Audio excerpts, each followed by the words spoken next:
Hello and welcome to another episode of the Vault Dwellers Podcast. I am your host, Mr. Mac. With me, as always, is Gary Moore. Gary, how's it going?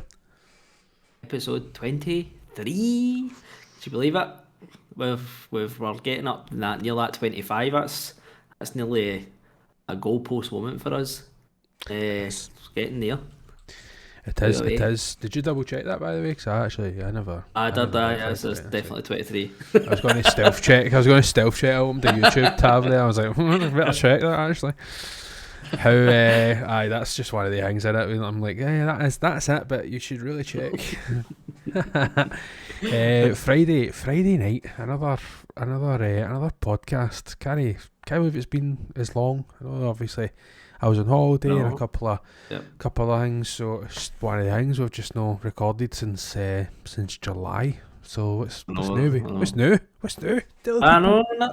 I've kind of just been. I don't know. I've just been having a pure relaxing period the last couple of months. You know. He's an injured soldier. He's wounded. I am. Sean played golf with me one day and broke my shoulder since. Totally, absolute goved, man. Physical activity. It's honestly unbelievable how goved my shoulder is. I've had to go get physio and stuff like that. It's just so bad. Nothing to do with me, by the way. I know he's saying Sean done it, but nothing to do with me. You're just getting old, that's what it is. You know, when you hit 30, your body just starts going, fuck you, man. Right. You're just going on downhill for now. But but it's been quite nice actually for the last couple of months, because it's just been like a time to catch up with stuff. You know, we're starting to catch up with TV seasons. I've still not watched Star Wars stuff before, if that's what you're going to ask me. But like Witcher, we're catching up with Witcher and watching a lot of movies and stuff like that we've maybe not seen in the last year or two. And then all of a sudden we just decided we were doing a Lord of the Rings and a Hobbit run through, because you just have to do that at some point, you know. When the ring comes calling, you have to answer. That's that. But it's been nice. It's been nice, you know. Just having a wee couple of months, as you said, just starts having a line for everybody. We've just, I was on holiday, then you were on holiday, and it just was just one of the things, you know. But it's nice to be back and nice to actually get a episode in. Yeah, definitely, and timely as ever. We're only, as you've noticed, there's a wee still picture missing at the bottom there for our hoodie. He's sitting this episode out. He should be back. The next one, I'm not entirely sure when that will post. This one, we're filming this just a few days before it's scheduled to post, so maybe possibly in a couple of weeks' time, definitely in October, I am sure, and hopefully we'll be able to get a wee topics episode in, and then we'll maybe, I've not actually spoke to the guys, but maybe we'll be able to pick another Halloween film today, another review on, because that's just one of the things. I really enjoyed that last year. We had a good time with Hocus Pocus. I'm not reviewing Hocus Pocus 2, so fucking spoilers. Put that out there right now. There's no fucking watching that again. So I'm sure we'll think of some nice things to put in there, even if it's a wee topic about our favourite Halloween films or something instead. I don't know what we'll do, but see what we can do in October. October's a busy one for myself, but I'm sure we'll figure something out. For myself, in terms of what's been happening, just as Gary said, I was on holiday, and that's about the only eventful thing that happened to me.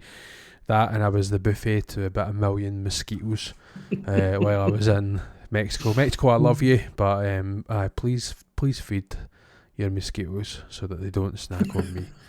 That would be really, really good. How about your legs? Are they all they're all right. Aye.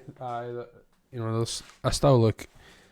You know, there's still evidence in my leprosy, but it's it's getting better. It's not quite as like the Mince crater. It's still not as aggressive looking. I done really well. Like, I was talking to a guy in work, and he was saying like he's covered in scars and stuff like that. I feel like when he had mosquito bites, and I was quite fortunate. I never like hacked at any of the like scarring or anything like that. I was quite good. I managed to stay away from it all, because I'm not having that. You know, I don't want that kind of thing. You know, so managed to kind of stay away from that. All the worst of them is kind of dying down. So I'm happy I don't have the itch. So that's me back to normality, I should say. Back to normality, back to podcasting. That is the way of it. Just in case you're joining us, this is the Vault Dwellers. This is who we are. Vault Dwellers Podcast. 3 friends on a decade-long journey, unleashing the vault of unforgettable stories, laughter, and nonsense. That is us. And basically, we just bring a wee show every month. Try and do it every fortnight, but every month, bring together a new episode. We're 23 episodes deep, and we just bring, a topics episode or an episode of review of different things, games, films, movies, anything, TV shows, it all works. So I'm sure there's something, as I say, 23 episodes, there's 22 back the way, plus some bonus ones as well. So I'm expecting these new people to have to go back. You need to earn your place, so you need to go back and like every video, and then you can watch this one. So that's me. Yeah, that's the figures and all the copyright stuff out the road. We should start with some what have we been playing. Oh yes, here we go. Gary Moore, this is your favourite segment, mate. Kick us off.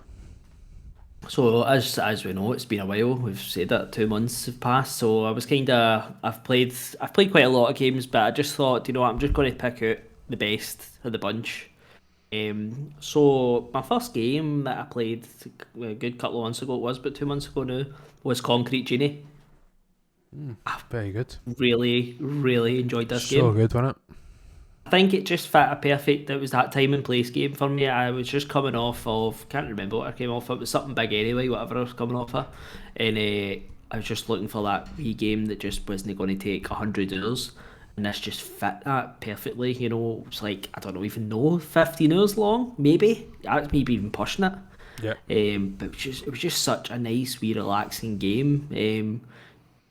If anybody doesn't know, it's kind of like a boy who's like living in a village. It's kind of like a rundown village, or it's just like a really, the kind of like the fishing's gone and stuff like that. It's a fishing village, but like there's just all the companies not are all at bust, so the place is just an absolute midden. It's just about this boy who's getting bullied, but he like finds a magic wand, and he starts doing like graffiti and stuff like that. But the graffiti comes to life, so he makes like these monsters, and they can help him do like puzzles and stuff like that. And it's so good. It's so good.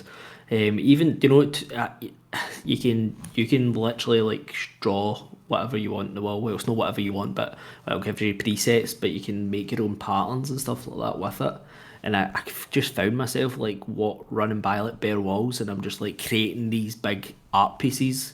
Every single wall, try to make sure everything was colourful, because it brightens the place up. So a wee bit like Saboteur, it gives you that blank, like dark slate in it, and then by doing these colours and these paintings, it just brightens the place up. And so I just loved doing that. It was such a good game. As I said, not too long as well, and quite a powerful wee story about like bullying and stuff like that as well. Yeah, it was pretty strong. I enjoyed it. I played it. It must have been a couple of years ago now. I can't remember. It wasn't when it came out, but maybe it was last year. I played it. I'm almost sure if there's a platinum, I might have got it.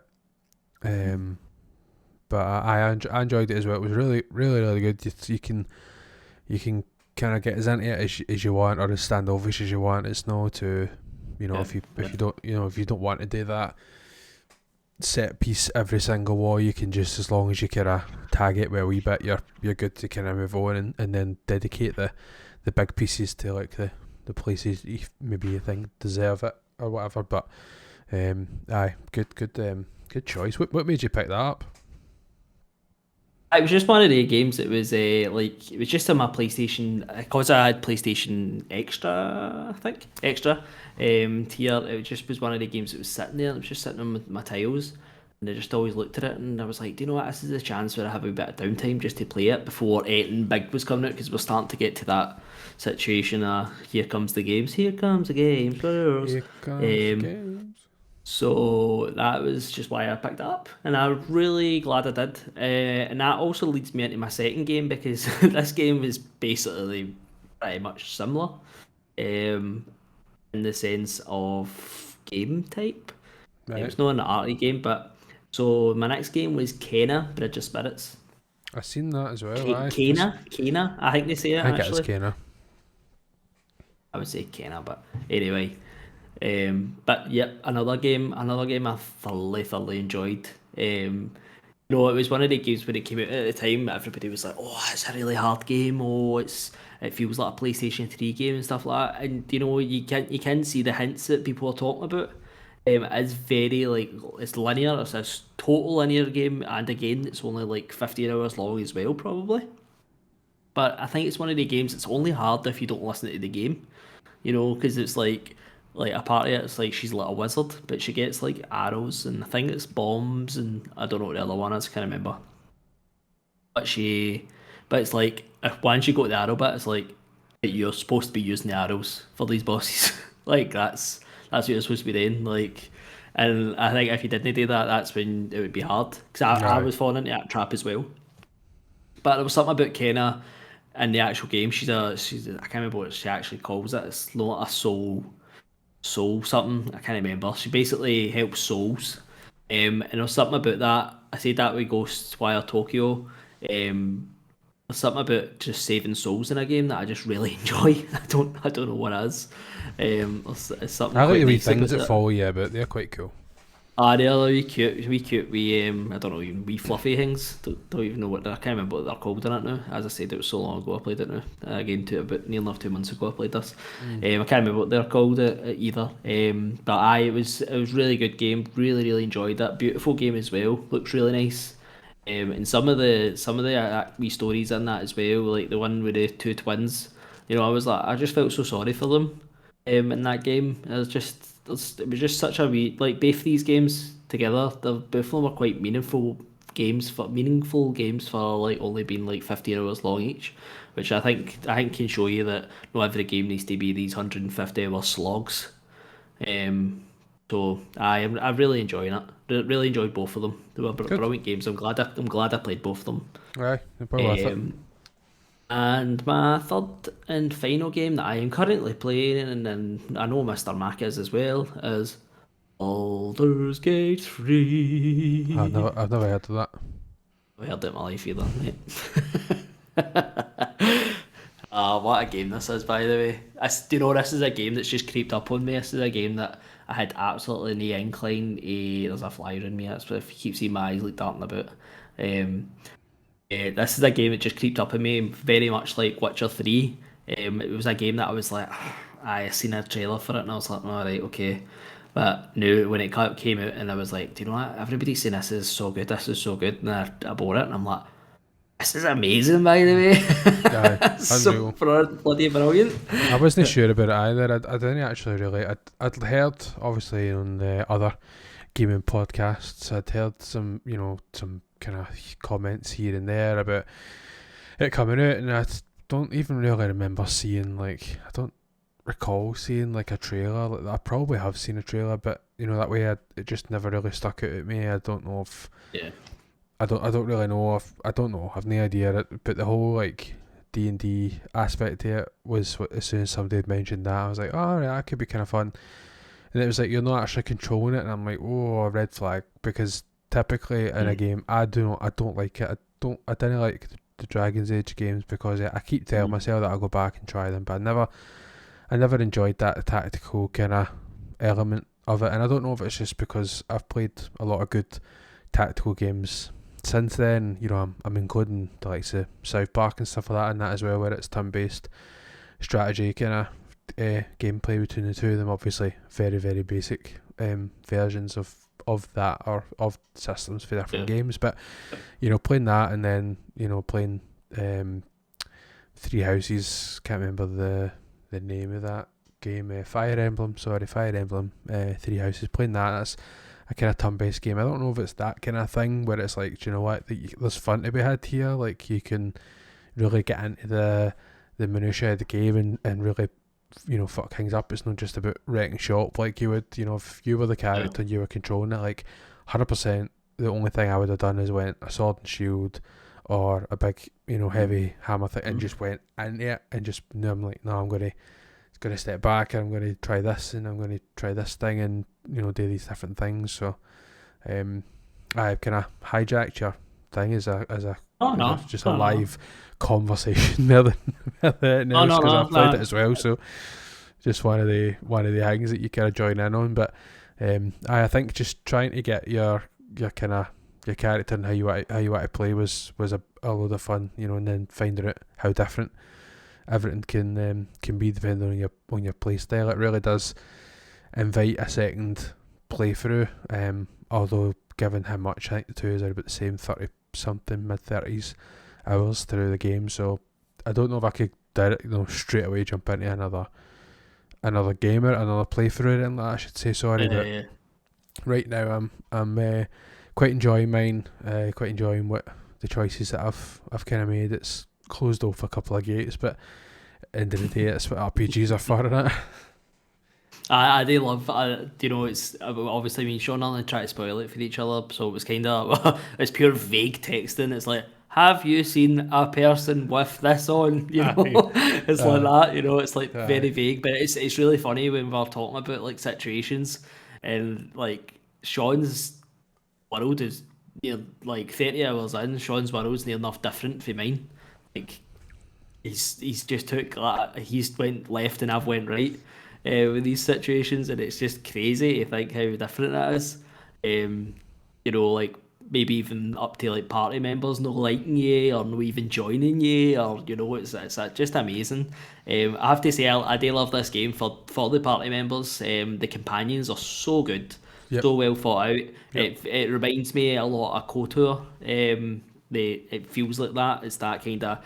I want to try with different people. I've actually finding myself now, do you know, like at the start I had kind of like a top 3, and I was like, these are my people, these are the people I'm just going to always take out. But I'm actually finding myself now that they're levelling up. I think my people are maybe now a level 6, 7, round about that. And I'm starting to like take different people, and I'm like, oh, you are really powerful.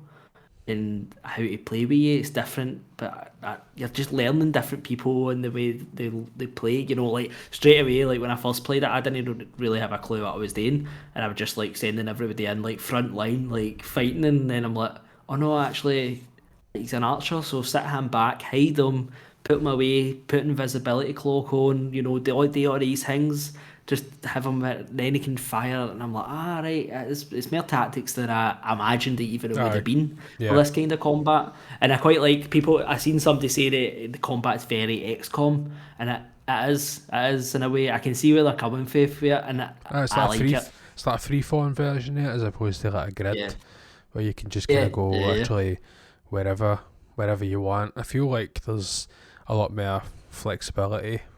There is, and that's to it, you know, in terms of what you can do, and even how the AI kind of reacts. And as much as sometimes you get a more difficult enemy, you know, sometimes I've not spoke to you about an area, and I don't obviously, I'm not going to go into any great detail yet, but it's a place that's further down than the swamp, and it's like, you know, some, you know, bigger enemies surrounded by loads and loads of wee enemies. You know, if you keep going in certain fights, you know, the longer you go, and the more, you know, risk there is for it to be more difficult for you, you know, due to summoning and things like that. But you go in and you see some of these enemies, and you're thinking, oh, that's a big guy, big hit points, but they're a bit slow. Like, they balance it really well. They can counter it sometimes, where it's like, oh, they're really slow, they're not actually going to be able to do it, and you know. And I think it's a great game, great ideas, you know, loads of different things, and complete like chapters that you could completely miss. You know, I spent the first 15, maybe more hours without one of the main, not the main character, but because I'm the main character, always okay. But one of the main companions that you're supposed to find early, I didn't find them. I just didn't go to that part of the area, and Gary's like, I'm playing with this guy, and I'm like, what the fuck's that? I was like, oh, you must have got somebody different. I get this person and this person, and you're like, hi, I got them as well, but did you know go to the bit and get this guy? And I'm like, fucking no. Like, what? I'm like, I better go back and see if he's still there, and he's just like chilling, you know, standing on the bit. So it's good. Where the fuck have you been? Exactly. And I'm glad that, obviously, I don't, you know, some people be like, oh my god, that's such a spoiler, why did you, that affected me. I don't care. I want to try and get as much out of this as I can. There's no guarantee I'm going to do a second playthrough, so I'd like the option to have. I mean, the companions can be as involved or uninvolved as you want. We don't have to. This isn't a full review, so I don't want to go too much longer. But I want to ask you one question after this, so to be fair. But you can obviously you've got your main quests and then side quests and quests revolving certain areas, and then you've got companion quests that are specific to that companion. So you might feel like, oh, this person's story really interests me. I'm going to bring them out and try and solve that quest line with them, and that's just a whole other thing as well, rather than just I'm going to just keep them as part of my as a party member, and as long as I feed and clothe him and give him weapons, he'll fight for me. It's like, no, they actually have like a meaning as well. It actually feels like you don't have your story is irrelevant, like you're just like a puppet almost. You're just there. These people, you are the full party is the story, and I've never had that in an RPG with party members. It's just trade in and out normally. Yeah, it's very, Mass Effect has got this as well, Mass Effect 2 especially. This is exactly like for that playbook. This like companion, like try to delve deep into all your companions. And as you said, like a lot of the times your companion stories can end up feel like your main quest at points. And sometimes you need to watch the way you're going the companion quest, because I believe there's a few companion quests that can turn on you if you don't say the right things and stuff like that. Which is quite funny. And as I said, we were talking about this earlier. I was saying to Sean that I save scummed. I don't want to admit it, but I did. That's what I was going to ask. That was my only question is going to be, when and where did you do it, and where do you feel guilty about doing it? Because that's that I kind of feel guilty for this one, but I felt like that the way I'm playing this one is like my guy's like the hero, like he's a barbarian. I've made a barbarian orc, big strong motherfucker, I'm kind of playing a mere hero character, even though I can intimidate and be like, I'm going to crush you, but he's still the hero character, and did this thing, and basically it blew something up and killed loads of people. I was like, it just isn't like my character. Like, it just feels totally like no my character. And I just was like, I just can't accept that this storyline for him. So I save scummed it, and after that I was like, it's fine. But I have to say, after that I was a wee bit like, maybe I should just let it go, and just fucking played it out. I'm kind of the same. I'm kind of the same with you. I'm kind of like, will I play this again? And if I want to play it again, I'm going to play it different anyway. I'm already thinking like my second playthrough, I'm going to be like a bad whatever. Like whatever it is, I'm going to be bad. There's going to be a bad guy. I'm going to make all the bad decisions and whatever else. So I'll maybe get through that playthrough again. But I have to say, save this game as much as possible. People, I do that quite a lot. Fuck me, man. Right. There's been times that I've died in a fight, and it's like, oh, reload, and you've loaded, and it's like, oh, it was 15 minutes ago, and it was like, what? Right. I mean, it's quite easy to save as well, though. You just do a quick save. 15 minutes might not sound a lot, but in this game, 15 minutes could be stories and stories past, I have to say, just to go back to fighting for one bit, there was a fight I done today, and I had full health. Everybody had full health. I was full rested, everything else, and I started it, and I was like, there's no many people here. There's 4. You've got 4 in your party. I was like, there's only like 3 or 4 of these people. One was kind of mini boss, if you like, and I was like, we'll do it. And literally, I moved my first guy. Did a move. I don't know. I think it was Asterion. I think that's how he says his name. Shot an arrow, and then it was their shot, and the guy did a magic thing that. What did it do? Did it? I don't know. I can't remember if it stopped everybody. What did it do? Oh, I can't remember. It was some sort of like psychic thing that it made everybody like. It didn't like stop moving, but it just wouldn't give them a shot. All right, okay. And this went on for 4 turns. Oh, wow. And all my people died. Every single one of them. Every single one of them. Wow. I was like, what? That's crazy. I was like, that's so annoying. That's crazy. But it's funny because then the next time you go into the battle, you're like, right, that guy, Aye. go for him, go for him. I'm taking him out. No, I do quite like that. Do you know what? It's funny is see like in another battle, like there was a one that was like, so it shows you all the tiles at the top, all the people that are in the fight, and as I said, you've got 4. So there was 4 of your wee guys, and I must have been about, I don't know, 12 of their wee guys, and I was like, oh my god. But it's cool. See when you start fighting and you're like, oh, do this, and you're on your last bits of health. You're like, health potion, and you're starting to see their wee guys getting dwindled down, and it's like the turn of battle. I've just never had that real feeling of like accomplishment in some battles in a game before, and this just ticks that box for me. I've started like getting into the point where, because obviously we've got 2 people that have the rolled initiative at the same level, the same number, then the 2 of them can go simultaneously. So if you've got the first person, you can switch to the other person without ending their turn and let them do whatever they need to do and use their action points and movement points and stuff like that, and then switch back to the first person.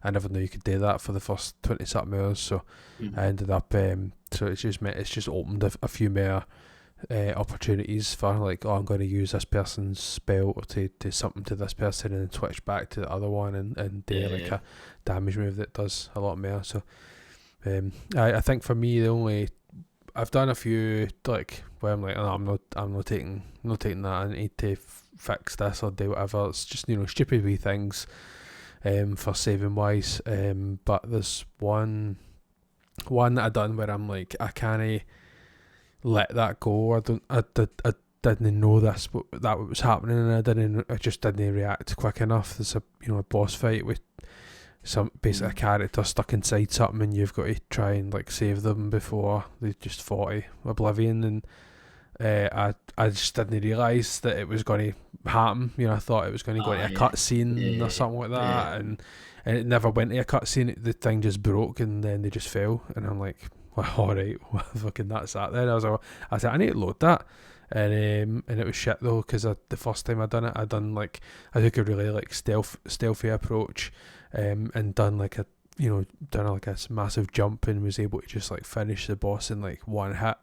But then the second time when there was like not a glitch, it was just, I don't know if I was just slightly off angle, and rather than them falling off the platform, they just like hit a wee branch, and I couldn't push them anymore. I was trying to push them off something, and it just wouldn't work. So like the fight lasted a lot longer than it really should have done. But I managed to kind of push them one way and then the other way, so I eventually got it to work. But that way I'm just like, I can't believe, like, and I was getting so anxious the second time around, so I'm like, I don't want to do this over and over again, because it just doesn't feel so disingenuous, like, to manipulate things that way. But I was like, I don't know what happens, but that person I want to make sure survives, so it was not just like a random person. So I just wanted to try and do my best to save them.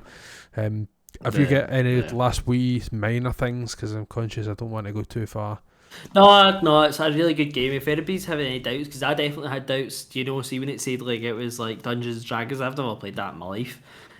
So see when it said that, I was a wee bit like, fucking hell, I'm not really sure about this. But see 5 hours in, you're like, this game just starts clicking, and no even does it click, the more you play it, the more you're playing it, you're like, I knew I'm getting this, I knew I'm going to try this, at the start I was just like, just use the same potions, just use the same thing, and see now I'm just like, use a different spell, you see what this does, see what this does, and it's just one of the games. It's just like, try as much as you can, because sometimes you get rewarded, sometimes you don't, but then you learn. And that's what I think this game's very important for. It's just learn. 100%. And just watch what you're saying, because the only other time I've saves come to was when I accidentally I had one of these sentences. I had one of these sentences in RPGs always do, and it said something like, "I would really like you," and I was like, "Oh, I'll click that," and I clicked it, and then it's like, "I'd really like you, you fucking prick, now you're going to end," and I was like, well, was that? That was not what I was going to say. Like, that's no. So that's the only 2 times I've save scummed. As I said, I'm 30 hours in, so I can't really moan at that. But I don't really like doing it. But everything else, see, like wee things and all that, I've just let it go. I Aye. know there was a character that there was some sort of like wee side character that I know that kind of joins you, but doesn't really join you. It's not a real companion, but I know they could have come with you, but I fucked it up, and I was like, ah, well, fuck it. Aye. Um, Got enough to it go just in is it. what it is. Enough to Aye, work with. but aye, no, honestly, anybody got any thoughts? Honestly, just I don't even know if you could watch this game and think it looked good. I think you just need to play it. I think it's just one of the games as well. I'm not sure if you watch somebody playing this, you'd be like, I'm sold on that. No, I never think No. that. I think you need to have maybe have a slight interest in the aspect of D&D. I know you've not played it, and neither have I, but I'm sure the two of us had a slight interest when I was building the wee D&D monster things back in the day when Or just fantasy, I think wizards. so, but it's just that idea that it's heavy role play. It's not just like it's not your typical thing. I would suggest looking up a trailer and then just kind of taking it for there, because it's a steep price there. Even maybe wait till next year or something like that if you've got any inkling, because it is just games is just a tough choice for people sometimes. So maybe worth the wait, because as much as there's loads of things today and loads of story and loads of mixed stuff, gameplay's king. So if it's not for you, it's not for you. But turn-based strategy at the core with loads of different options. So all good here. Before we jump into the main event, which was basically a wee rundown and basically our thoughts, recap on the state of play that was just this past week. I wanted to just bring something up because basically things are kind of heating up a wee bit here over on the Vault Dwellers. Things are heating up very well. So if you see on the video, which I'm not sure most I think our viewership are listeners in audio. So what I've brought up on the screen is, in a very blurry way, is the fantasy critic scores as they stand. So I've left Hoodie out a wee bit. We'll skip by Hoodie's. He's soldiering on. Bless is probably the only thing I'll say. He tried his best, some outlandish picks, but I'm gonna we'll shake things up next year and do some more. They're a bit of a bigger league, and I think we might put some. I'm thinking about introducing a new kind of rule where you've got to keep one space blank until you get into December and then try and fill it. I'm just so that it's like because this is effectively going to end when the last game comes out, you know what I mean? So it could very much be over in October. I'd like it to just go to the very end of the year. But anyway, that's a kind of offline rule. Effectively, what we've got up on the screen for those who are watching is Gary. Gary's the People's Champ of the Vault Dwellers is his publisher's name, player Big G, and at the minute scoring 109 points with 2 games left to release. So it's heating up with Mr. Mac there, Mac Daddy Champion, sitting on 149. So there's only 40 points difference, and I've got 1 game to release. And looking at it, that my 1 game is Hollow Knight Silksong, and they just won't put me out my misery. They won't tell me that this game isn't coming out, and I don't know why. I don't know why they're being so cruel to other fans. I'll never play this game because I'm so wrought with turmoil that it's just eating away at me. I can't drop it because I've dropped too many games that are going to be released. Now we have a one wee stipulation where we've managed to do an override for 2 of the other players, so I technically have an override, and I'm waiting to use it. Waiting till we get near the end of the year, but the risk is real, because if I drop it, what am I going to replace it with? Because as we get closer to the end of the year, there's more stuff that could either get pushed over and into next year, which then won't count, or it will end up being that I can't pick any games because there's nothing else to come out. So Gary's got Forza Motor. My Cyberpunk isn't added yet, is it? Because that's no the actual points yet. No, you're right. You're right. Aye, you're right. So there should be. It'll be less than 40. You'll end up with another. Was that 28? I think it's an 88. Aye. Looks like it. So there'll be another. So it'll be even less. So it'll be even spicier. If we click, if everything gets what it's supposed to get, the projections on there. Supposed to be a win for MrMac by 8 points, but 9 points. But that is that's something to be looked at, because I don't always believe it, if I'm being perfectly honest. Even though IGN might give Hollow Knight a 1 out of 10. That's it exactly. That's it exactly. IGN been fucking crippling me this entire thing, I tell you. Mortal Kombat, a 3 out of 10. Bastards. So you never know what's going to happen. But I thought I'd just get a wee update in there for the listeners, because we obviously did this episode way back at the start of the year. So yeah, we'll definitely be doing this next year with some spicy picks and some different rules and stuff like that, just to kind of shake things up a wee bit.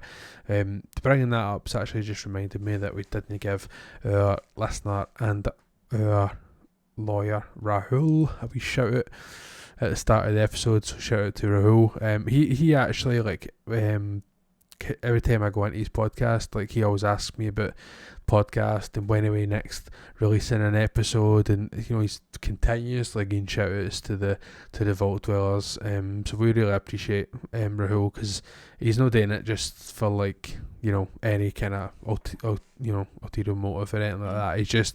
He's genuinely asking because he is a big fan, and he just wants to hear what we've got to say and vibe with what we've got to say. So shout out to you, Rahul. Again, we appreciate all the nice things that we hear for you. It's always good to hear some feedback and hear some eager fans as well wanting some episodes. So here's to you, and I hope you enjoyed this episode as we break down or run through or merely comment on or skip right past the PlayStation blog's running order of the State of Play. So I should mention that State of Play obviously was out this week. I watched it 2 days ago because I didn't watch it at the time it released. And Gary's watched it twice just to make sure that we've at least got somebody who remembers what it was all about. It's not necessarily in the order that it appears on the State of Play. I've just used the PlayStation blog. Shout out to PlayStation blog. That's the source. Rahul, if I did that wrong, let me know and I'll edit it. So we're going to kick off with what actually I know we're confident enough with showing first, which was Baby Steps. And it's interesting seeing some of these creative games. We should say at the top that it was supposed to be indies and third party, and then they just started showing stuff that wasn't that as well. But anyway, so they showed Baby Steps, and it's for anybody who's not seen the State of Play, I keep call it a showcase. Anybody's not seen the State of Play, it's one of those kind of creative puzzle making it up the mountain type games where you're restricted movement. I think on this one it's as if you've got the legs no baby sized legs, but you can't really walk properly, or it's very Octodad kind of control is what it looks like. I like the perspective of it, and then I seen, because it's a different over the shoulder perspective as opposed to a 2D looking thing, and then I saw that it was not actual gameplay. So I don't know what the actual gameplay is going to be, if it's going to be that thing that other games that are very similar to it. I'm not really sure. Probably going to be something that I forget about next week, but it looked fun enough. Yeah, it's very one of the games that feels like it belongs in a PlayStation 3, when they were experimenting with different games like Octodad, for example. Do you know what, it was a strange game when you're watching it and you're like, alright, I've kind of seen one of these before. And then it wasn't until the wee guy climbs up the mountain and then he meets somebody else, and the wee guy's like, oh, do you not have a grappling hook? And he's like, I need to get fucking one of these. And I was like, Yeah, Just yeah, swear. so. You need to get a fucking grapple hook. And he's like, I don't have fucking one of these. exactly. Right. He's like, you just use your fucking grappling hook. He's like, I'll use my fucking grappling hook, but he's not got one, and it's just, I don't. I was a wee bit shocked that they had that in a state of play, like just blatant swearing like that. I was like, all right, okay. I did a double check. See on the YouTube thing, I was like, is this PlayStation's YouTube feed? Like, because I was like, I don't know if this is the right one I'm watching. Maybe there's more humour to this game than we've seen. Maybe if it goes on there and it's actually they'll delve into that humour. Maybe it's something different to add to that, but certainly better be more content. Let's just put it that way. So speaking of content, next up we had some Roblox. Me and Gary are too old for Roblox. Let's just put that out there right away. But I know absolutely fuck all about Roblox other than it's you can log in and play all sorts of different people's ideas and games and wonderful things that just, honestly, if I was young, I would have never played anything else. It's a big get for, like, I don't know if it's Xbox as well, though. If it was Xbox and PlayStation, obviously it's just said PlayStation. It's already doing it on Xbox, They've already got access to it. It's a big get for people who want to play it. As Sean said, it's no real demographic, but I'm quite good for them to get out, and it's soon as well. It's next month. So if you're into your Roblox and you want to get your Robux, on you go. I think it's probably PlayStation near you. Coming soon to a PlayStation near you. I think it's the accessibility side. See, the more places you can play these kind of games seamlessly, the better. You know, just being able to like log in on one system. It's like Fortnite. Like I can put up my PC if I wanted to, and I'd be playing everything, the store, the works, and then put my Switch on, and it's exactly the same as when I put my PlayStation on. You know, everything's all interchangeable and linked, and it's just that Minecraft thing all over again. Like, I love Minecraft. You know, if I say it 3 times in one sentence, then I start playing it again. So I'm going to move on for it. But I'm, you know, when I play the kind of games, I'm you know, mildly addicted to them. So I doubt I'll do the Roblox thing, because I don't know if it's just past the window for me. But you know, if I see something, or if it's, I think, is it free? It's a free to play, innit? So I mean, no doubt if somebody's playing something and like, jump on, I'll maybe have it downloaded if it's like an easy, you know, a wee tiny download, and just have it in the background, and I can see it being the source of many laughs on the Friday night party chats. So no doubt that's something that'll come into the fold.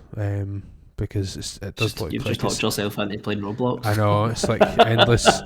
What date is it again? Hold on, what am I doing on the 10th? Roblox.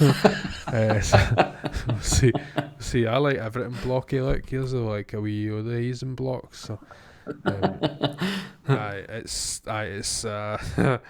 frightening how quick I can be talked into something. So. Can even talk myself into something. So no, I think just one of the things. If it's for you, then what a great thing to bring to the PlayStation. Just showing that they're even more open to, you know, all these different collabs and stuff. You know, everybody kind of thought it was such a restricted console, and then over the last year we've, you know, managed to get that Discord integration, which doesn't quite work as well as we'd like it to, but we've, you know, nonetheless we've got it, it's there, and you know, you've got all these different games and options and stuff like that. So, you know, the one thing that we needed less of, but yep, there we have it, more games inside the games. Speaking of more content, anybody who's got the RE4 game, there's now RE4 DLC, Separate Ways, which I've got here, launches in September. And then there's also some RE4 VR mode, which arrives as free DLC, which is pretty good get this winter. I think the VR mode was the thing that caught my attention more, although I have the old PSVR. It's actually behind me there on the floor. That's where it will remain forever. I'm not interested in PSVR 2. I have an Oculus kit. I believe VR has a place, but not without its support. And the Oculus is just up here in terms of accessibility. So much so that, I could literally bring it to anybody's house, and it's almost, weighs next to nothing. You just put it back in the box, take it to theirs, you put it on, whatever. Do you know what I mean? You can just play whatever. And I think that form of accessibility, and I don't think VR needs to be this powerhouse. Like, I don't think you need games like this, phone stuff to enjoy VR. But it's nice for people who are into it. I don't want to get too negative, because it's Scottish are inherently negative, but I think that it did look really cool. Just to flip a switch, it did look really fucking cool. So if you're going to play the fucking shit out it, because I think for me, like, it's a kind of casual Resident Evil fan. RE7 being my first, and then Village the next. I've got so much to catch up on for Resident Evil. Gary's persistently telling me I should be playing some more of the games. In fact, I said to Gillian the day, I've said it about a million times, but I'm starting to get the itch again for going back to streaming. So I love streaming. Fucking in the dark. believe you. I don't believe me. I don't believe me.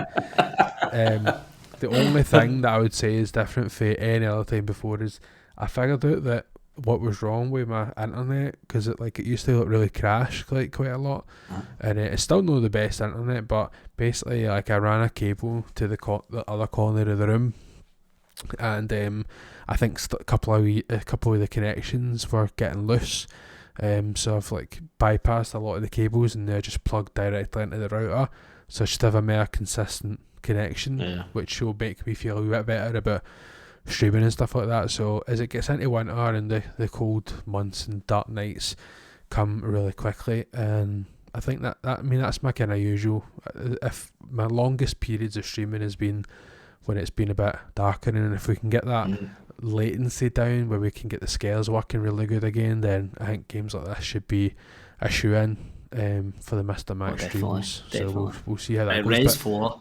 That's what I was going to say. I was going to literally hand it back to you and go, tell me all about RE, because I don't know anything about it. Res 4 is amazing. I've not played the new one, and I heard it's really good, the remake, but it's such a good game. It was just like a cultivation. All the Resident Evils came before it, and it was like, here's the fucking best one. RE4 is just so good, so good. Such a amazing place, like that wee Spanish town and stuff like that. It's so freaky and scary, and it just gets crazier and crazier.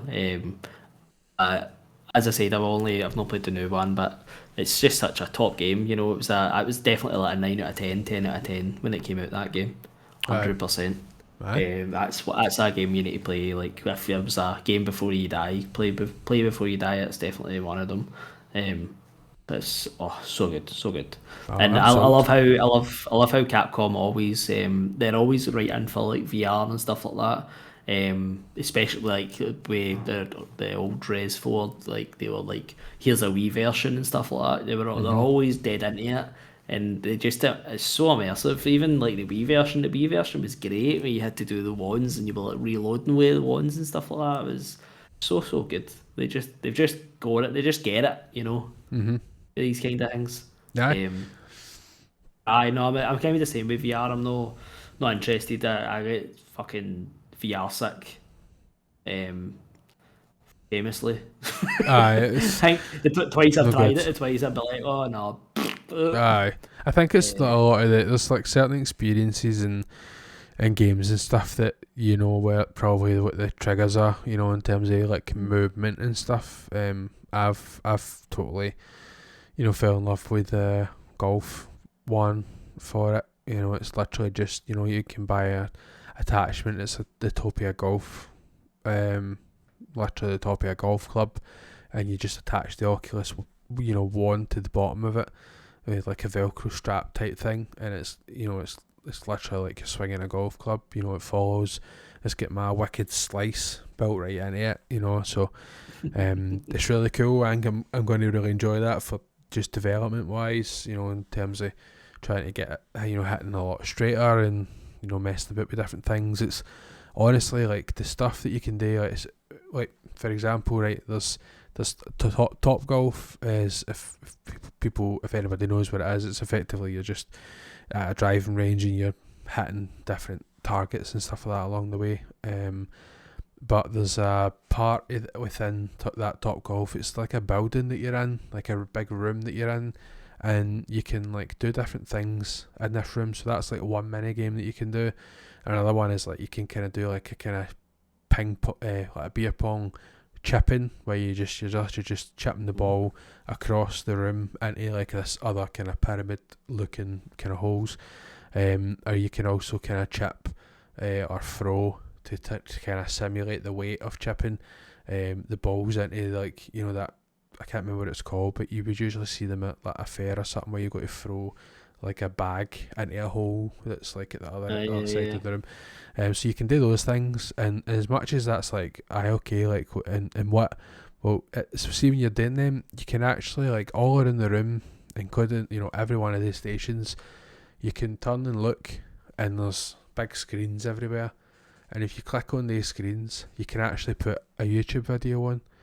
So you could be sitting, practicing your golf, chipping, playing whatever the drive range, and have a YouTube video on, and literally, it's honestly like the video, like obviously it's probably no 1080 and all that stuff, but you could sit and watch something. So any YouTube video, it's literally just YouTube that's there. So you could just put on whatever you want. I put on because I was playing golf. The first thing that came to mind is a famous golf YouTuber. So I just put him on. So I'm watching his videos.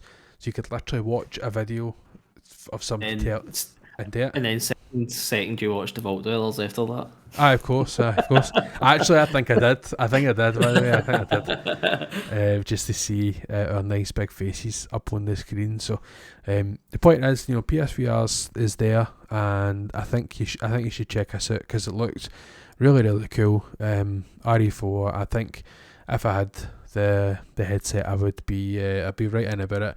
If it is on Oculus, then maybe I won't get it because I'm too much of a shite bag. Right, next up on the list. Next up on my list, not necessarily as I said in showcase order here, but next up on the list is the new Avatar game, Frontiers of Pandora. A wee trailer, and it kind of details different things. I should kick this off with saying I've seen the original Avatar movie. Thought it was really good when I watched it back then. Probably would be hard convinced to watch it again, if I'm honest. And I don't have any interest in Avatar. But watching this, because of the Far Cry elements, I will play this game. Only because it's, and you could do that. I think you can switch between, I'm not sure, but with it being first person, I can just pretend that I'm not one of them, but I don't actually like the look of them. I don't know why. I'm just a wee bit kind of put off with the that I don't know, like aesthetically and ergonomically, they're just a wee bit, angly. Aye, they're just a bit big and stretched out a bit, and I don't know. I don't know. I'm not feeling it, but I think I'm going to be won over by the kind of approaching the base, that kind of thing. Yeah, I think you could just. I'm not even going to pretend that I won't play it. I know I'll play it. What are you feeling? It's funny. It's funny because I had mixed feelings. See, when I was telling you the story, it's like, she's like, they stole me and they tried to make me one of their own, but like I'm going back to be a Navi. And I was like, that's quite interesting. That's quite an interesting concept. And then when she started going, she was like riding beasts and flying and stuff. And I was like, and it's pretty cool, like different animals and creatures and stuff. And I'm like, this world looks quite big already. And I've only seen like what 4 or 5 different like screens there, you know, and I'm like, fuck it, this world looks massive. Aye. Excuse me, and not even does it look big, it's also like in different layers as well. It's like she's at the top of a cliff and then she just goes right off at a different cliff, and then there's like a big pond here with animals, then she goes down again, there's like the world at the bottom. I'm like, it's got some sort of verticality to this game that we're probably no used to in different games. But then it was like the last like 2 minutes was just like, oh, this is Far Cry. like you just seen, although it wasn't really wee guys, it was just more the big mechs. I think they're leaning more into. I know that's what they fight with the guys, but I think it was the first trailer we seen, like you like punted like a wee tiny guy. In the first trailers that we seen for it. So that's pretty cool actually. If I'm honest with you, I do like that. Aye. It's one of the games. It's one of the games that but I'll not get when it first comes out. I'm not the biggest Far Cry guy either. Sean's usually the person that usually lends me his Far Cry or something like that. You know, that's the kind of relationship I've got with Far Cry, or I get it in a Deep Sail or something. So I'll keep a wee eye on it. See what the ratings and all that are like. No, not like the IGN's ratings, mind you, but everybody else's ratings I'll look at. But aye, no, as I said, keep a wee eye on it. Maybe a Deep Sail for me. Aye, no, I'm right there with you. Not really paying too much attention to the release date. And we'll just have to, wait and see how it reviews, see what people are saying, and then buy it as soon as people say it's good. Right. They did a wee presentation during it. I'm not going to say next up because I don't know if it's next up, and I kind of want to keep repeating that this isn't the order what they showed it. But anyway, they brought a wee bit of advertising, Sony advertising, obviously, being a Sony presentation. They introduced the Deep Earth collection, which is a metallic kind of controllers. I've got the names of them: Volcanic Red, Cobalt Blue, and Sterling Silver. Exactly. Yep. As Gary said, red, blue, and silver. So I don't. That doesn't really tickle me. You're more a kind of aesthetics guy. I like the red. I thought there already was a red. I think this is like a metallic red. That's what. That's what. Like matte red. That's what they definitely say. But I think the matte is nicer. I think the silver looks. The matte silver looks a wee bit tacky, and I wanted to have two. I wanted to have two of these, and if I'm honest with you, right now, like I've been using the remote play for the last wee while. I've only used this controller once in the last 3 months. I think once or twice anyway, just with holidays and stuff like that. But I don't use. I've got two of them because I had one as a backup, like while I was swapping them out, whatever. I don't know, maybe Sean of old had a tiny wee bit of money that day. But anyway, I've got two of them. I think I don't know if it was like part of the thing when I bought them, but yeah, I think it was. Yeah. I have them on a dock, so they just get charged. So I actually only use one. I kind of think until one of them breaks, I don't think I'll rush to buy one. When one breaks, I'll probably get that metallic red one. But it's what it is, isn't it? Aye. Do you know what? It's funny. Last couple of PlayStations, whenever they did kind of like controllers and stuff, I was always like, oh, I get a new controller. But do you know what? I don't know what it is. I'm just not really that fussed. Even with the cover plates, when I first seen them, I was like, oh, I can change my colour of my PlayStation, kind of a bit black, kind of. And it came out, and I was like, nah. Yeah, aye. I don't know. And that speaks quite volume as well. The fact because yours is actually in your living room and your living space for all to see. You still don't have an inkling to actually change it. Like mine's is behind this monitor. You couldn't see it. You could walk in and out of this room, and you'd never know there was a PlayStation behind there. I've kind of tucked it into the corner. It actually fits pretty well, but it wouldn't be me. I don't. There's no need to.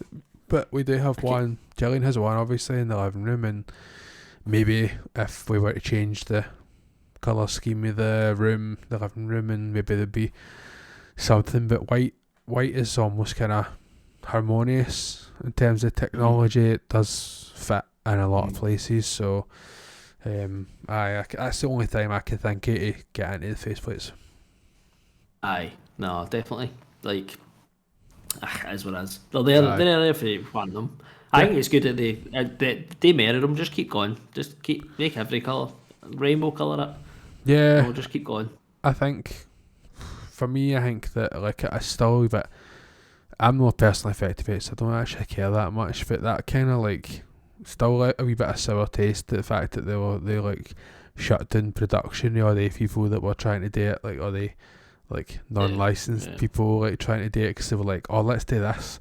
And obviously like PlayStation probably had an idea to do that already, but it just kind of feels like it's like, well, you're shutting them down, the like unofficial products and stuff, and they're just trying to like make a bit so people like could come up with all these like custom cool designs. Like surely they can't be making that much money, PlayStation, I mean, like by selling these. Like just let somebody else make a buck, you know what I mean? Like you've got the hard money coming for everything else, just let them do that. It's not like somebody's going to be like, I've bought this unofficial faceplate, so now I'm going to start buying the unofficial controllers. Like, no, the controllers are shite. These ones are the dog's bollocks, so I'm going to buy the official ones.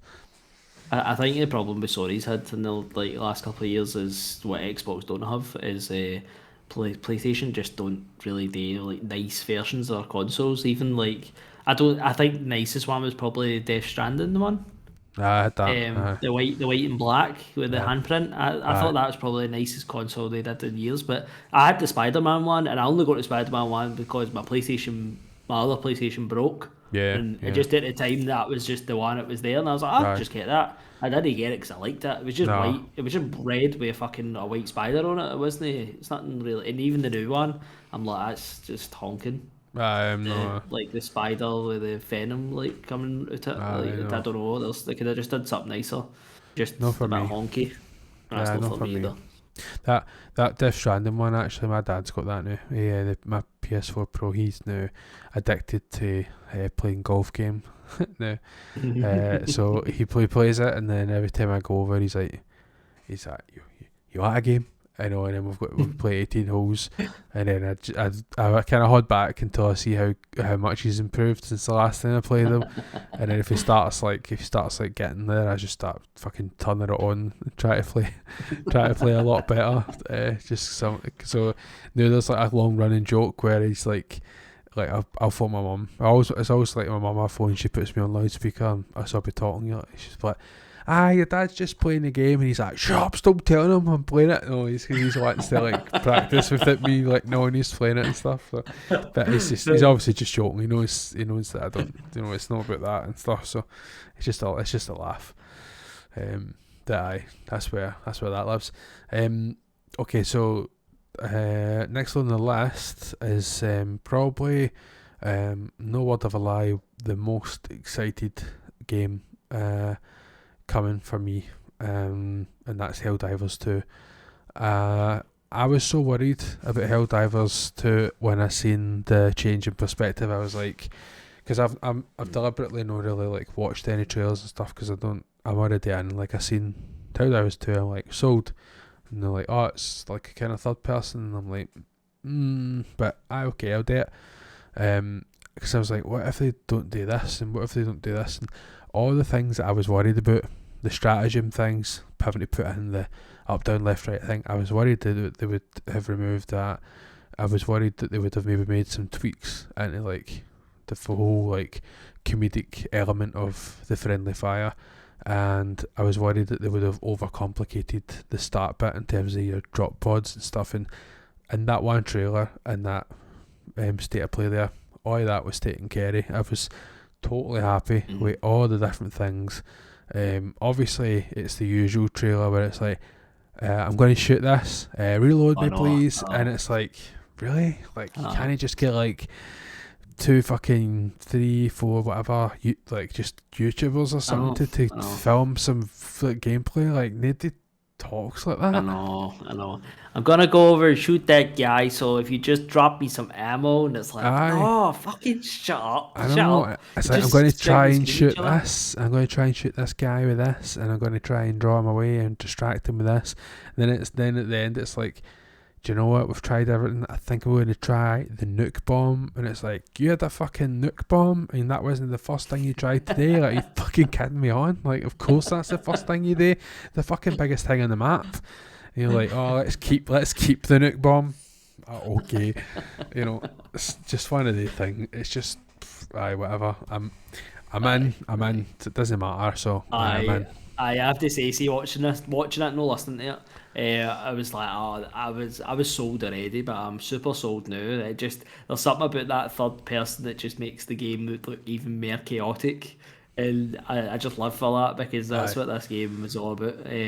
I honestly, I've no looked forward to a co-op game in this long, and this game is just like ticking all the boxes for me. I'm just like, I can't wait for a Friday night when we're all sitting fucking playing Helldivers. Like, I'm so looking forward to it. February's looking good just for that game. Oh, absolutely. Looking forward to it, man. Perfect time I know. My only concern with the third person, I'm sure it'll be fine, but I just feel like there was an ease, a very easy, like, and like when you were playing it, it felt dead fluid.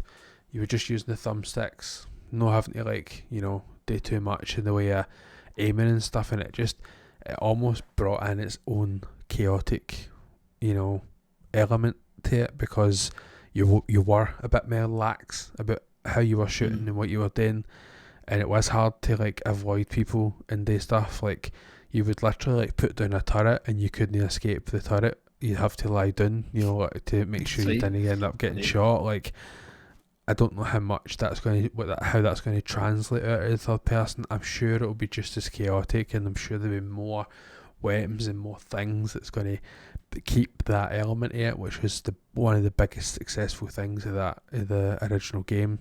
It's going to keep that going, but I just think that switch could, I'm going to say hurt it, but you know what I mean. It can maybe subtract for the chaos, but I think it'll I think it's going to add to the chaos. I think it's going to add to it. Can you imagine somebody fucking wrapping a turret behind you and then no telling you, and before you know it, a turret, they'll just mincemeat, you know what I mean? It's going to be a moment where people are going to go, fucking throwing a bomb, everybody out the way, like, and you're like, where the fuck have you flung it? Because you can't see it. I'm sure facing forward.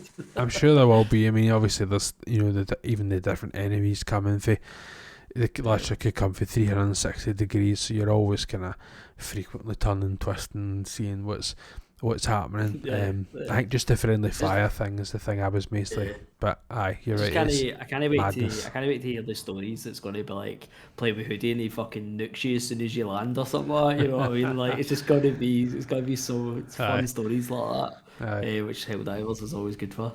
100%, definitely. On high up on my list, that's for sure. Okay, so next on this list was Marvel's Spider-Man 2. So basically a new state of play trailer and some gameplay details. Won't go too heavy on this, in case people are deliberately holding off for the information. Obviously, you know, if you're listening to this, then anything that's on that is fair game though, so if we want to skip ahead a couple of minutes, then fair enough. I don't think there's too much for me to say. I'll probably just hand it out to you in a wee second. The only thing I was a wee bit about is the whole, like, our main stories are like, you just have to go and interact with this thing, and if there's a thing in the sky over here, and you just go over and it'll just kick into, like, I don't like that. I like the old way of doing it. I'm not saying that this is going to be rubbish, right? But that's no a selling point to me, that it's just like, oh, you just go to this bit in the sky. Like, I get so lost. I need a wee bit of order. Maybe I think they did in the end say, like, oh, you can just go to this list and it'll tell you where to go, and I'm like, right, well, that's kind of good, but at the same time, like, I like the old way. I'm a wee bit too comfy in my old ways. You know what I mean? I don't want to fly through a Spider-Man signal and then that's how the mission starts. Like, I don't know, it's a bit gimmicky for me. But Spider-Man, just the normal, you know, you've got the wee wingsuit, a couple of new areas to help, so the wingsuit will directly help you in some of the areas because it's a bit smaller and less, you know, high building, so you'll be in a lot more maybe kind of close-knit places. I'm looking forward to playing it. No, like mad keen, I'm not counting the days doing anything like that, but I like Spider-Man, I like Miles Morales. I think, if I'm going to be completely honest, Miles is a Christmas game through and through to me because of the scenes in that game, and I could see myself replaying that on the PS5 because I've not done that, so that could be me what I'll end up doing over playing the new game, and then maybe I'll get this at Christmas or something like that. Or, you know, in the new year, because I've still got so many games to play, never mind you know, any new game. But what about yourself in terms of Spider-Man and how it's sitting? What's your hype levels at the minute? How's this trailer? My hype levels are quite low, to be honest with you. I kind of feel like what I felt like with God of War Ragnarok. I feel like you know what you're getting, so I can't really feel hyped about it, which is a bit strange when it's probably one of the best games of the PlayStation. You know, it's weird not to feel hyped about a game that's supposed to be. But I have to say that I think this trailer was probably the best trailer I've seen for all the Spider-Man stuff. I mean, they're fucking shoveling it down everybody's throat at this point, to be honest. I think that they didn't need to go like, I literally think the last one was like 25 minutes or something like that. It's like, wow, just fucking rein it back a wee bit. But no, I quite like the I was always kind of wondering how they were going to do the seamless kind of switching for characters, but then people say it's just like Grand Theft Auto, but more seamless than that. Yep. And you even see it in like the trailer where like Peter Parker's fighting and then like uppercuts a guy right up in the air, and then like Miles just like swings at anywhere and he's like, oh hello, like just goes right past them. And you're like, alright, it's cool, it's cool. The traversal and all that looked cool. The wingsuit a bit different as well, and spider suit. They fucking love showing all these spider suit stuff. We've got 65 spider suits with 4 variants of each. You know, they love that. I don't really know why they did that. It's like a big thing about that. I mean, I know everybody loves. Maybe that's one of the selling points is like the different suits. Like I'm so boring when it comes to suits. Like I like them in like the OG suit, and then so like say in the first game, it was like as soon as you could get a suit that looked half decent, because obviously the first ones are scraggly, but as soon as you get a suit that's half decent, like anyone that was a wee bit maybe a bit like polished or something like that, I would be like, aye, that's fine. But anyone that was like a colour variant, I'm like, no. Like Miles Morales, I was able to switch about because of the kind of, I don't know, like hip hop influence and cultural influence on him. I'm like, I'm allowing myself to explore a wee bit here in the colour schemes and stuff like that. But with the base Spider-Man, I just, if it's if they want to like go like Tom Holland it with the Iron Man version, it's all like metallic and stuff. Like I just can't do it. I like the OG suit. That's just Spider-Man to me. I bet it looked good. As I say, I'm the exact same as you. No really counting down the days or anything like that. Just kind of letting it come out and see how it goes. I'm pretty sure it'll get amazing rating and stuff like that. But I'll just kind of see how it goes. As I said, I don't really need to see another advert for this game because they're kicking the Spider-Man right out it. But aye, we'll see how it goes. And also, I thought it was very strange that they ended this with showing you more suits and DLC suits. Pre-order now and you get more suits. I thought that was strange that they ended like that when they just had to like get it already in the advert. But anyway, it was odd. Yep. So we were talking earlier, obviously, about some PS VR 2. I believe earlier in the show they started talking about Ghostbusters. I think that's a pretty cool idea, the Ghostbusters. You know, if you're a Ghostbusters fan, it's a cool thing to be getting involved and trying to, you know, capture the ghosts and use all these different bits of equipment and all that kind of stuff. I think that was quite a cool you know, idea. Don't I find it hard to see why anybody's done this sooner, because it's not overly complex or anything like that. It feels a wee bit random.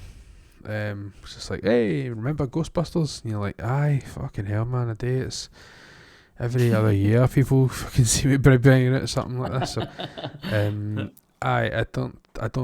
It's not for me. Again, I'm not a PSVR 2 owner, so it's good to see people getting some options to play some games though. So, hopefully people, I know Ben and Matt are, avid users, so hopefully they can hunt some ghosts together. It looks fun. It looks like a fun wee game. It looks like a fun game, and I like the bit where it's like you're in like the fire station or fucking Ghostbusters headquarters, whatever you want to say, and like you're looking in the mirror and you can like walk about and like change what your character looked like and all that. I was like, that's pretty cool. That's pretty cool that there's a wee lobby as well, if you like, or a wee open area that you can kind of walk about. But I looked good, just like as you say, just like people actually experience the Ghostbusters, use the weapons, use the laser guns, the fucking traps and all that kind of stuff. I looked like a good time if you're a Ghostbusters fan. Aye, 100%. I'm sure there'll be. If the two of them end up playing it, hopefully we should get some screen shares, get some watching some of that, because I'm sure it'll be a good laugh, even just to witness some of the crossing of the streams and all that kind of good stuff, Not cross the streams. So they also showed Tales of Arise Beyond the Dawn DLC, which is coming out in November. I think I've played one Tales game, I think, on the Vita. If there is the one on the Vita, then I haven't played any, but I'm pretty sure it was a Tales game. And I quite enjoyed it, but I don't even think I completed that one, so I'm not like a massive fan or anything. If I remember, it's a wee bit Ni no Kuni like, where it's that open world and then you go into combat versus, when you bump into like an enemy, you go into like a different area for combat. If I'm misremembering that, tough shit, don't write any comments. I kind of tuned out. I don't know if you've got anything for Tales. No, not at all. I just can't play games like this. Like, so for somebody that likes anime, the anime games just don't do it for me. I can't explain it. Every time I see it, every time I see it, I'm like, it looks good, but like actually aesthetically looks good, but just no for me. Like to play that, fuck no. Okay, then moving on. So we've also got Final Fantasy VII Rebirth. So did like a kind of a new like developer interview and gameplay through a new trailer, sorry, and it's Final Fantasy. It's looking good. I still haven't played any of the. I think this is the second part, so I haven't played the first part at all. I haven't played a Final Fantasy game since I was left in my big cousin's room many a moon ago, and I found this game, and the only reason I decided to play it is because, if you remember, it came in like a game case that was about yay thick, because it was like, I don't know, 100 discs. It came in like 4 discs, I think, but it came in these like multiple discs, and that's the only reason that I played a wee bit of Final Fantasy. Actually, to tell you, I owned the version most recently, and I can't deal with the cutscenes being as long as they are, but they're long. Playing it if I'm remote playing and I'm downstairs and I can kind of tune in and out, then maybe I'll entertain it. But this is no me. Obviously, if I've got to play the first part, I also want to play Final Fantasy 16. So I think that would be higher up than the first one of this game, if you know what I mean. So, so much. It's very strange, Final Fantasy, because it's a game that I wanted to like when I played 7, because it's a game that everybody say, oh, it's a fucking amazing game, and that is good. But see the cutscenes, you're right, they're so slow. They're so slow. Even the way they talk, they're like, Sephiroth, and then you're like, fucking hurry up while I talk. Fucking, what are you doing? every fucking drawing your breath, every single word. It's like, just fucking say what you're wanting to say. You know what I mean? I watched somebody play this on like the online or the Final Fantasy online kind of thing. I watched somebody play it on stream. Because that's just the only thing they play, and I kind of tune in just to kind of talk away to them or whatever. And know that way I'm like, is this the same cutscene? Like, I watched the for about an hour and I've not even fucking pressed a button. You know, I'm like, fucking is it for me this? I can't even watch you play it, never mind play it. It was good. You know, I think I was maybe like 3 or 4 chapters to go, and then I was just like, I just can't play this anymore. But it was a good game, but it's just not for me. It just isn't. I just can't force myself to play a game like this. It fits kind of that sort of, it's anime, but is it anime? I would say it's in that anime kind of. It's in that kind of level. The fighting and stuff like that. It's good tactics and stuff. It's just, I don't know. It's just not for me. I can't get excited about it. Even though I've always put them in my fantasy draft for Final Fantasy games, they're just not for me. no, I get it. And it's, do you know, it's funny. I'm overly conscious that we immediately like go towards the negatives here. Where I'm looking through this list, I know a lot of it we were like maybe dismissive, but that's just what a showcase is like. It's not going to be not everything's going to be for you. Like, not every game's going to be for you. Like, we chose to cover this because I think it's important to show what we are excited about Helldivers and elements of Avatar and all that kind of stuff. So it's quite kind of funny that way. But Final Fantasy for me, like, anytime it comes on, even just watching like gameplay, see, like, everybody gets really excited about it, and then I'm like, oh, here we go. Like, and I look at it, and then like 16 was the first one to do it for me. When I seen that, I'm like, oh my god, this game looks so fucking good. And then I just remember, like, when I put a game on and I hadn't even pressed it in like half an hour, 45 minutes, whatever, and I'm like, I can't dedicate that time anymore. As good as what the combat might be, I just can't see past that. It's a big stumbling block for me, and I wish that I could, try and get past that. I mean, I don't know. Some people may be like, oh, you can skip them, and it's like, that's exactly what I want to do. I want to play a game and then miss all the story. It's just, I don't know. It's hard to. So I'm not going to feign like excitement for it. It looks good. If you played the first one, then I'm sure. Yeah.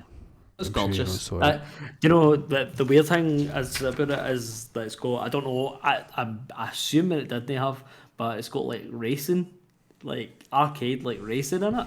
Oh wow. And, like arcade fighting in it and stuff like that. Like, it looked like I suppose Final Fantasy like Tekken game, I feel like. That's what it looked like as well, and it just obviously must be like wee mini games that are in it, and I thought that's really strange to have in that, but they're just obviously a D&B extra things. But it looks like a beautiful game. I'm sure if you love Final Fantasy, I nearly said fucking fantasy, that's a different thing. You think you're part of the fucking the showcase now? That's baby steps on again. That's the parody. So if you like Final Fantasy, I'm sure it'll be fucking for you. It'll be fucking for you. If you like going fucking really fast, Ghost Runner 2, that's the game for you. I never played the first one, and I seen Gary had played it, I believe anyway, on his on his tried right, okay, Gary tried to play it. I don't really know much about it other than it just looks like a kind of speedrunner esque kind of game. So I don't know if you've got it, mate. I've not really got much to say. It's literally like, imagine Super Hot, but you have to do it, and like you don't get to pause. It's not a pause. You just literally go, and then you just have to go as fast as what that fucking rewind was like. That's what it's like. I just don't know how anybody plays this game. Seeing I played it, I was like, I think I'm doing something wrong. Like, I literally think I'm not pressing a button here. And I looked up a video and the guy's like explaining it, and I'm like, I just can't do it. Like, there's just something about this, and my brain to finger like quickness just isn't going like that. I just can't do it. It's just not got that in it. So again, it's just not a game for me. I've watched people do the speed runs there, and they're amazing when you see people. I always say that with Dishonored. Dishonored was a game like that. When you see people and they do like these almost like Assassin's Creed-esque, like jumping through buildings and slashing and turning and doing this, and you're just like, wow, like I'm just not good enough to do that shit. And Ghost Runner's just that game that I'm just like, this is just out of my expertise. This game. You're like looking at a controller going, how do you run?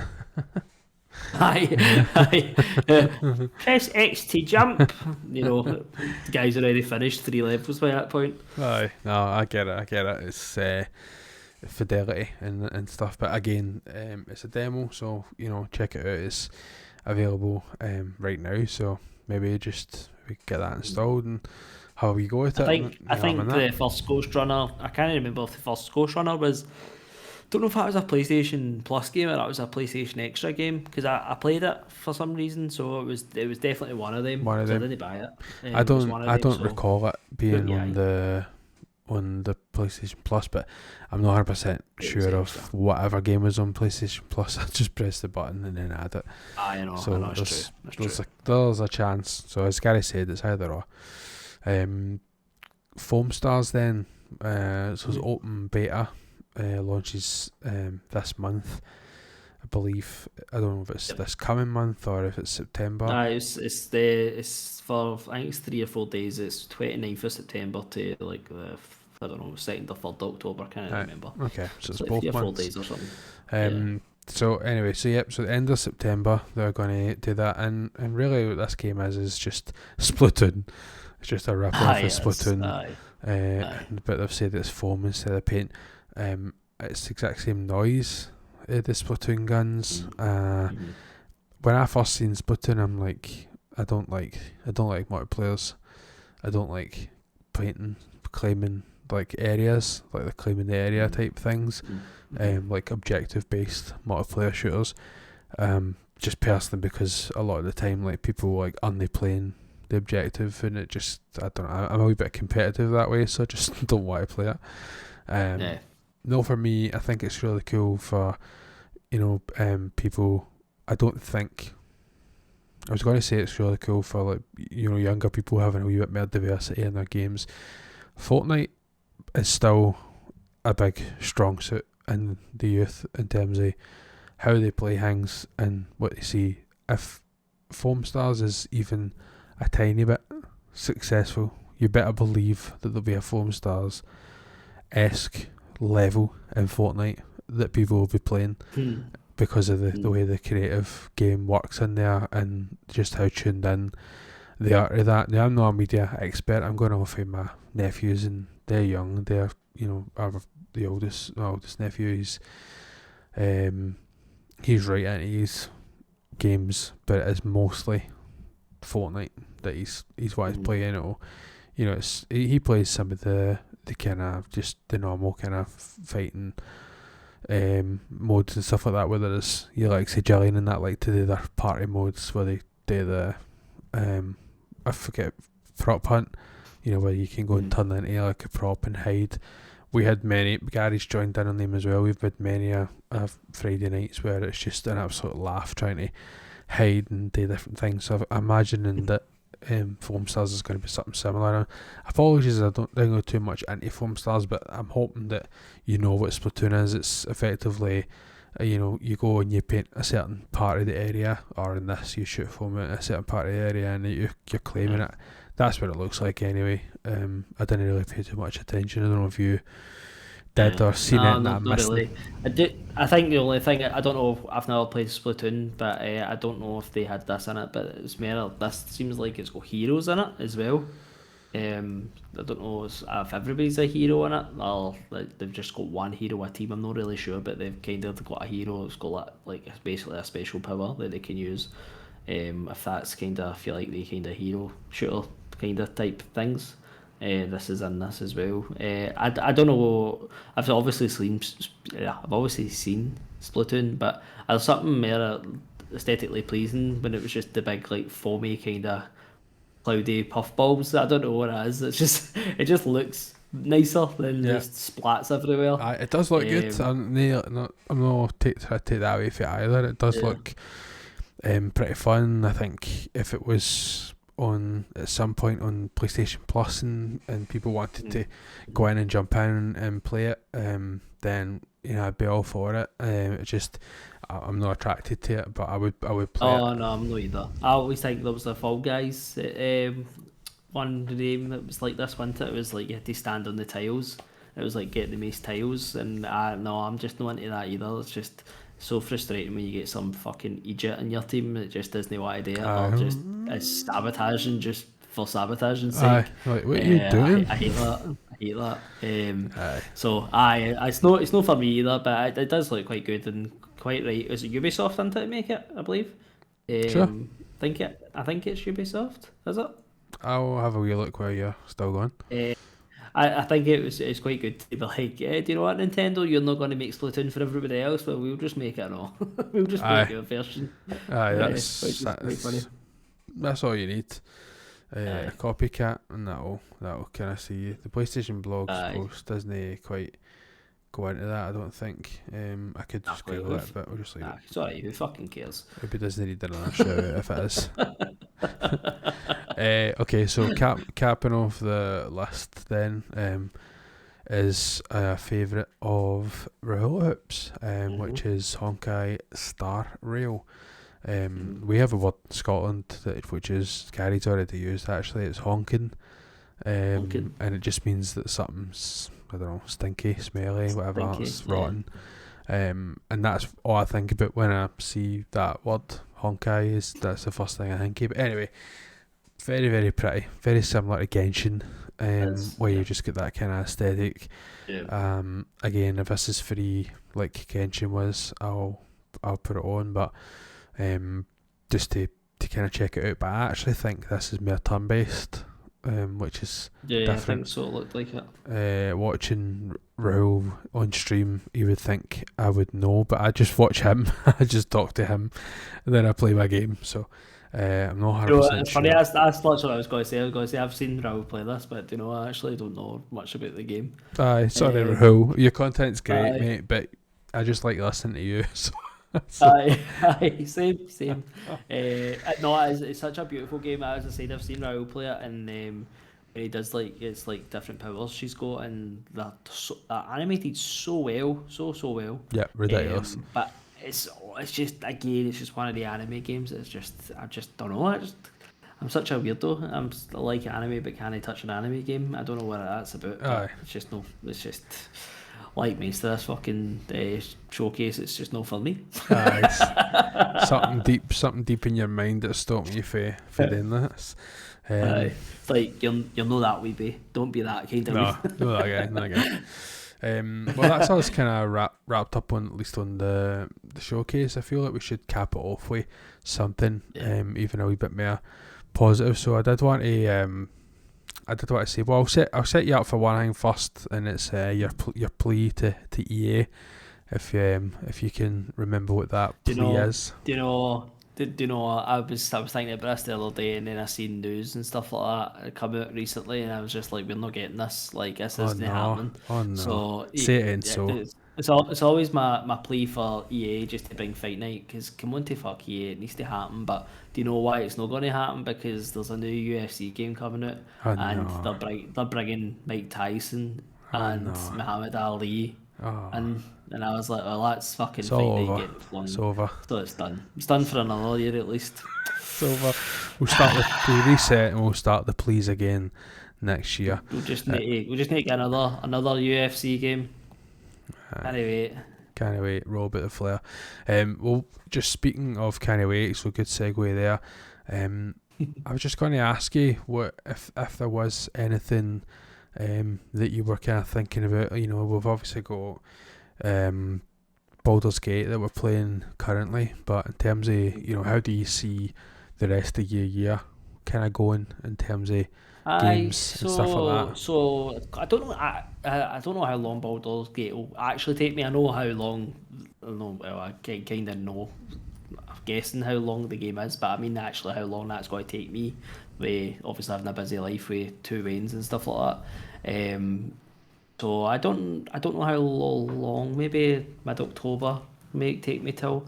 So that maybe set me nicely for Spider-Man. If I see the reviews are tickling my fancy and stuff like that. I would like to try a couple of games that I've kind of seen on PlayStation Store, PlayStation Extra, etc. One of them was, what was the game I said to you? Outriders. Oh Outriders. yeah, we did say Yeah. that. I would like to try Outriders. I'd like to try that. Also, I would I maybe wouldn't like. mind that actually, because it would break up the game, the play a wee bit, after Yeah. Baldur's. Yeah. Sorry. Oh, you go. I know that's another game I've got a wee eye on, because that's one that everybody was saying, oh, you should try it if you kind of like Tom Clancy, Division and stuff like that. And I was like, maybe me and Sean could have a wee tickle on that. But I know I don't really. I'm not. It's weird. I'm kind of going through this weird kind of thing with PlayStation. No, with PlayStation, just gaming in general. And I'm just like, I'm not really looking forward into the future so far. What about what I mean? Like, Cyberpunk? I know that you just played it recently, but DLC wise, no, exactly. I think I've just played it too recently. I only played it. I think it was last year, wasn't it? I think. I'm pretty sure I was talking about it on this podcast at one point. I thought it was maybe. I think it was maybe this year.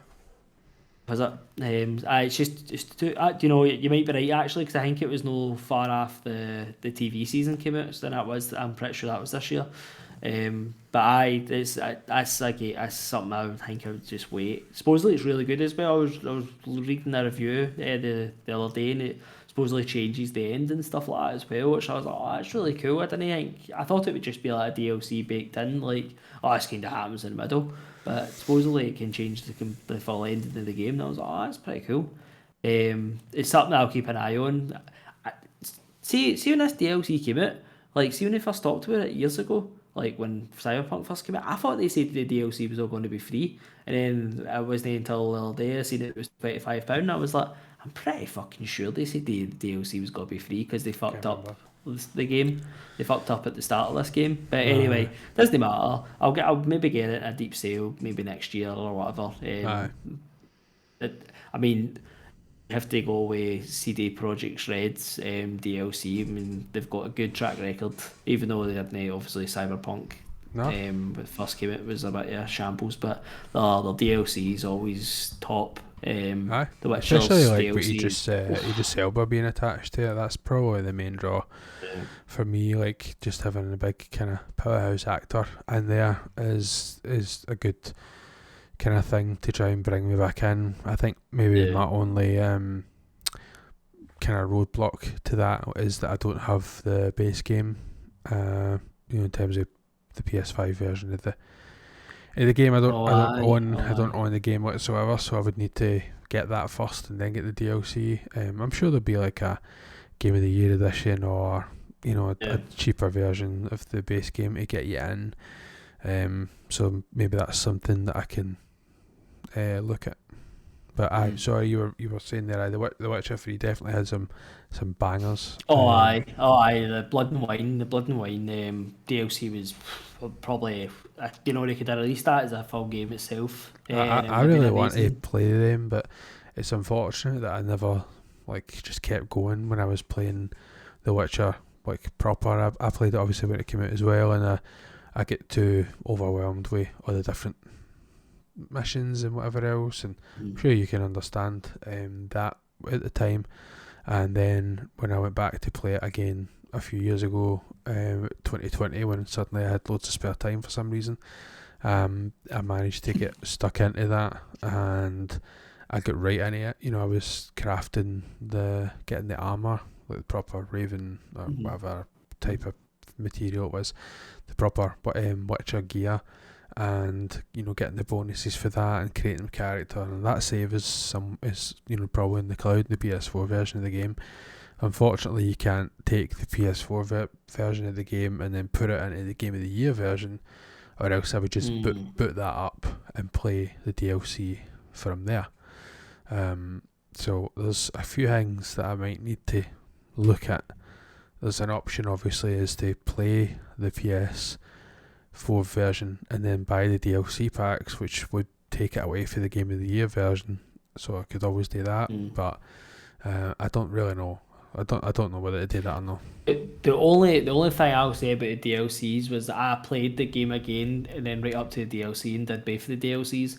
The only thing I'll say is they don't hold back the punches. The DLCs, I think the DLCs are expecting you to be like, oh, you've been playing this. That happened especially to me. Heart and Stone definitely as well, especially that. Because you can just jump straight in, and it didn't sit right with me because it was like, this isn't my Geralt. You get all the points that you would need to be at that level, and you can craft them out however you like. And maybe I just wasn't feeling it that day, but I literally came into my first encounter and there was like 4 or 5 guys, and it had been like a year after I'd played it, and they just like walked up to me and battered me. So I just put it off, and I was like, maybe another time I'll pick that up. For me, I've honestly have so many games to see out the rest of the year. FIFA is coming out as well. How did I forget about that? Next week, it will drop. So I think I'm going to pick that up right away. Actually, this time this year, I just feel like it. I'm just going to go for it.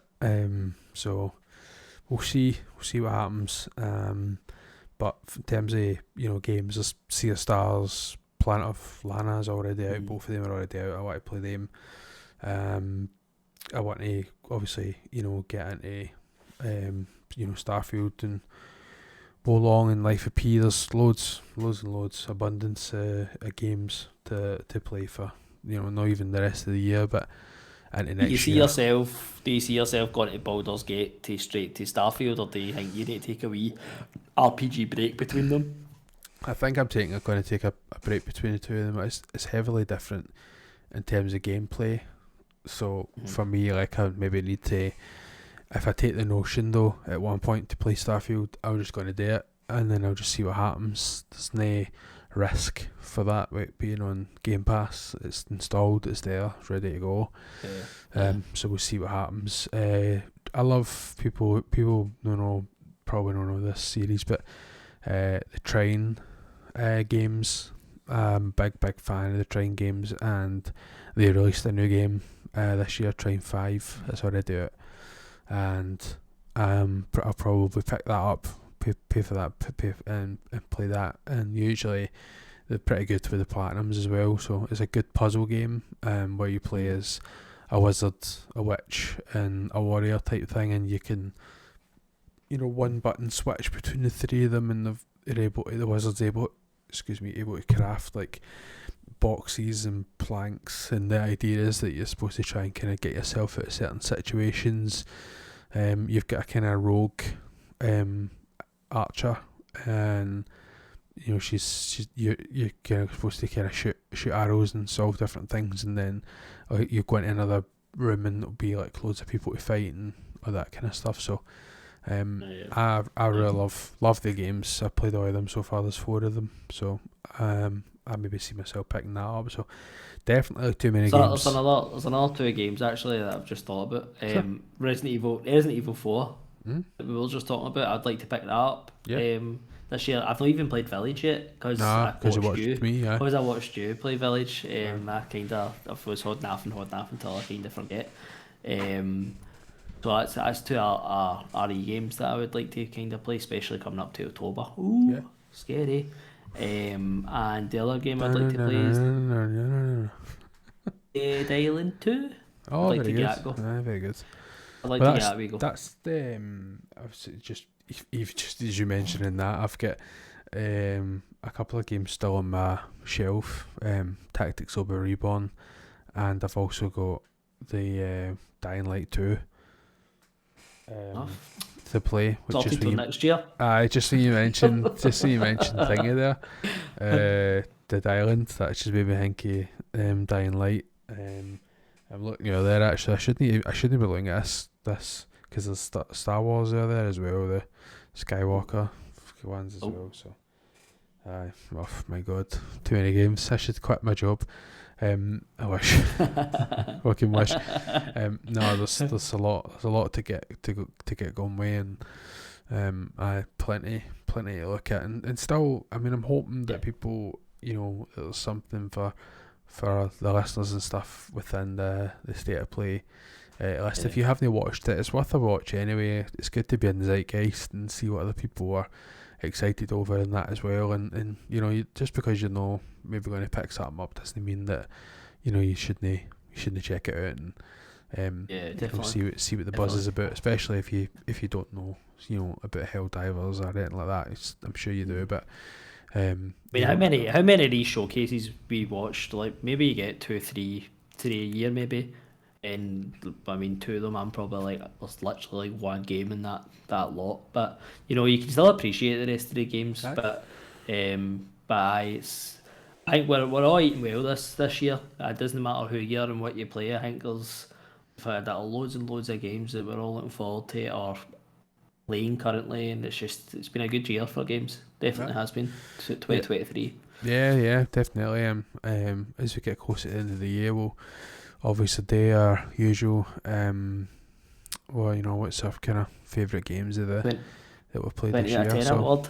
20 out of 10 award to be given it as well. Be a natural 20 out of 10 for the way that it's gone this year.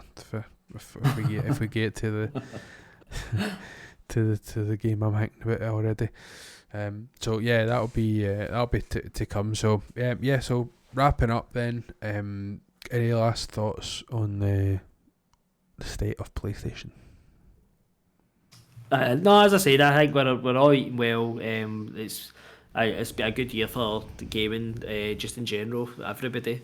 And the showcase was, as I said, it was good. It was nice. Even games that I'm not interested in. It's still nice to see like Final Fantasies and stuff like that, because you just look at that game and go, "Oh, that looks beautiful."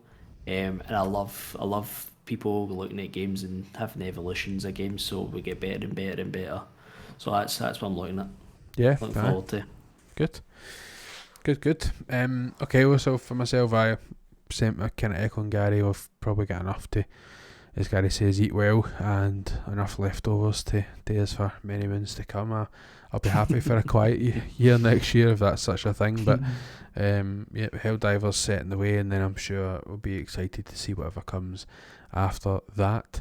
If you enjoyed this episode, just make sure you leave a wee like on the YouTube and try and share the podcast, interact with the posts and stuff like that. It'd be quite good if we could grow the channel a wee bit more. It's not the main goal of the channel. The main goal is to literally record and post. That's really my only thing. I'll keep going for as long as everybody else wants to go, to be honest with you, because I just enjoy on here and talking and sharing this, and even with a small group of friends that we know are very active and listening and things like that. People message me, the day that we post, saying they've listened to the full thing.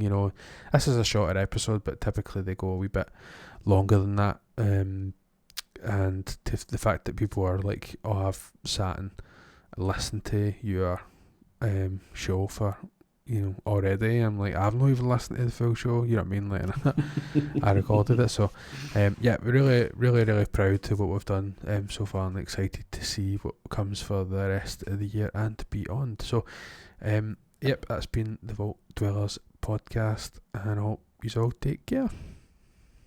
Goodbye. Thanks again for listening. A wee special shout out I should mention, because I forgot to mention during the show, but all going well, Matt Ferguson, our guest artist, has created the thumbnail for this episode. Very excited at the time of recording. I've not seen it, so I'm really excited to see what Matt has got on offer.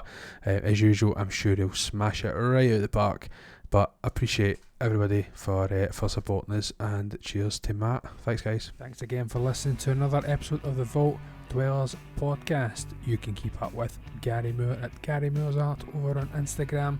Keep up with myself, Twitter, on Twitch at MrMac92, and you can't keep up with Hoodie at The Penny Marvels over on Instagram. A very special shout out to Al the Predator Tribesman for creating the intro and outro music. Thanks again for listening. Take care. Bye.